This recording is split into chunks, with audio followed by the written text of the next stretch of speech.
rapport au cheminement de la graine. Donc ici, vous êtes sur une trémie et une distribution de type accord. Donc là ici, vous avez la graine qui tombe et qui est projetée à cet endroit. Vous voyez là, vous avez la colonne, en fait le système accord là il est bien disséqué. La graine qui est projetée et hop, elle est distribuée dans les tuyaux qui font les descentes. Donc si on arrive en bas là, on arrive sur la ligne de semis, donc on a, comme tout à l'heure, un disque ouvreur qui prépare l'arrivée de l'élément semeur. Et ce disque ouvreur, sa pression est réglée au niveau du ressort qui est là.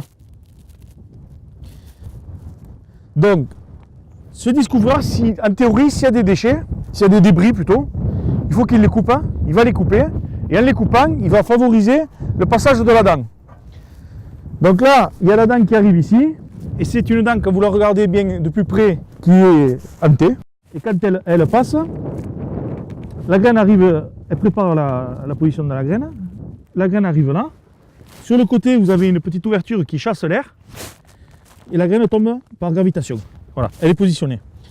Donc, l'autre avantage de cet outil, c'est qu'en plus, une dent, en général, c'est toujours comme ça que ça marche, un outil à dent, quand il arrive sur une zone dure, il a tendance à s'escamoter un petit peu. D'accord? Et donc, en s'escamotant, il va perdre la régularité du semis. Comment c'est que le constructeur a corrigé ça? En fait, il l'a corrigé avec ce ressort qui permet d'envoyer une pression là, qui va limiter l'effet de pianoter. Et derrière, si la dent est dans un sol trop meuble, elle aura tendance à rentrer plus profond. L'autre outil, c'est cette roue de terrage, voilà, qui va permettre d'être dans la régularité, pile poil au niveau de... Voilà. Donc, moi cet outil, quand je l'ai découvert avec Jean-Marc, puisque en fait c'est un des seuls qu'il y a dans le secteur, voilà, les retours qu'on avait sur les outils à dents étaient plutôt négatifs parce qu'ils n'arrivaient pas à tenir une profondeur régulière, parce que comme vous le disiez tout à l'heure, ils bourrent, ils font râteau.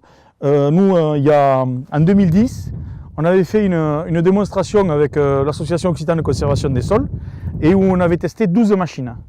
12 machines sur un semis de blé dans un précédent tournesol qui avait été un peu sale, où il y avait de la renouée des oiseaux, de la renouée persicaire, c'était pas top quoi. Et avec un outil à dents, ça fait vite des tas quoi. Voilà.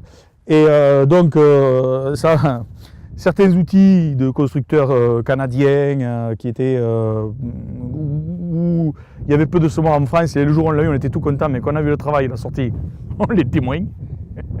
Donc en fait, ce constructeur, lui, qu'est-ce qu'il a fait? Il a corrigé un petit peu tous les défauts qu'il y avait, et c'est vrai que cet outil correspond complètement à ce que peut faire un travail avec un outil à dents.